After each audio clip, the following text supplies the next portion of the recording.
The commandment for Decalogue 8 is, "You shall not bear false witness against your neighbor."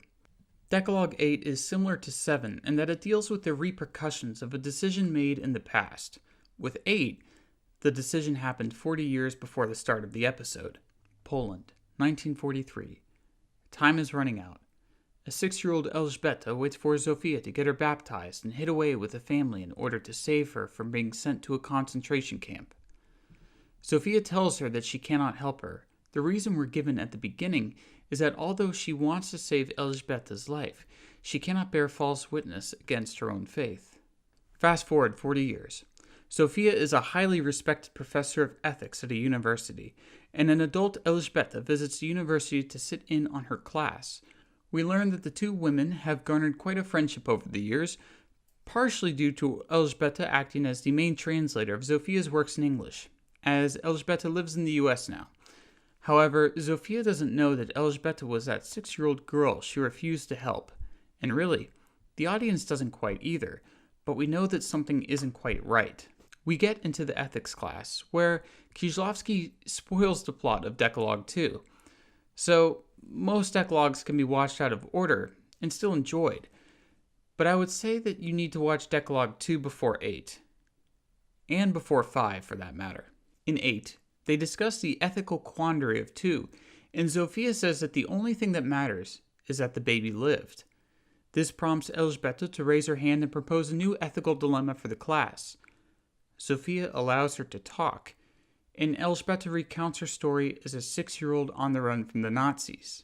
I know that in the last video I criticized 7 for telling the whole backstory through exposition, but in the case of 8, what tells us that the story of Elżbieta recounts is true are the facial expressions of Zofia. In fact, you don't even have to listen to Elżbieta to know that what she's saying revives a painful memory in Zofia. Kieślowski activates our eyes as well as our ears for this scene. Right before Elżbieta gets into the heart of the matter, Artur Barkisz, now a student, gazes curiously at her. One thing I want to point out, there's a panning shot earlier to where Barkisz sits, but we don't see him. A little later in Elżbieta's monologue, we see him sitting there. I mean, we already know that he's more of a spiritual figure, but this kind of confirms it. The other interesting thing about the telling of the story is that Zofia allows the students to discuss why the woman in the story would have turned away the girl.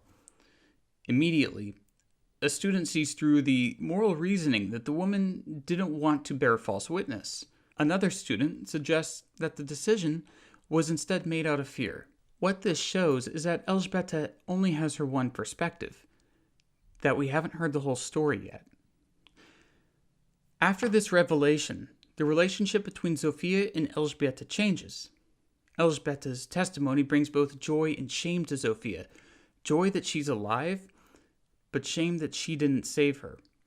Zofia is also hurt that Elżbieta shared the story in front of the whole class, but Elżbieta confesses that she's been working up the courage to share the story for years, and that the story of Decalogue 2 pushed her to finally sharing it. She just really wants to know why. And the answer will shock you.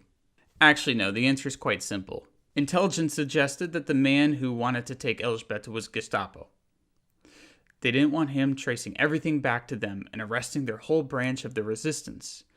They even almost executed the guy. But the intelligence was faulty, or so Zofia says.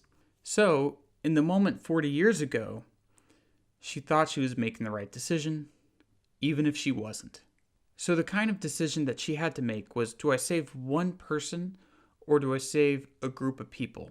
And she chose the group. The two women go visit the old apartment building where the event took place 40 years prior. Elżbieta hides from Zofia, and Zofia relentlessly searches the entire building for her, only to find Elżbieta in the car.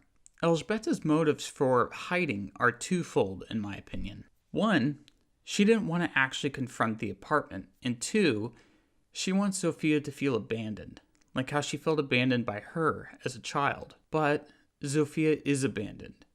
Her husband died in 1952, and her son no longer lives with her. She lives in solitude.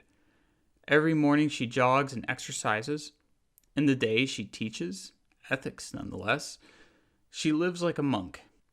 And I want to note, it's easy to see her as an ex-villain, as she didn't help Elżbieta. But we do know that she saved countless others. I like to think that this is a sort of manifestation of the mindset of a saint. We often see saints as these faultless people, these people meant to be revered and canonized. But that's not how saints see themselves. They see their faults. From what she says, we know that her spurning of Elżbieta has weighed on her for her entire life.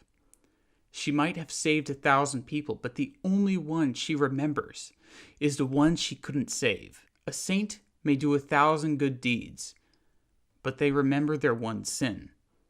No one is perfect. Well, Zofia takes Elżbieta to meet the man who was supposed to take her in. He's now a tailor, working in a small shop by the river.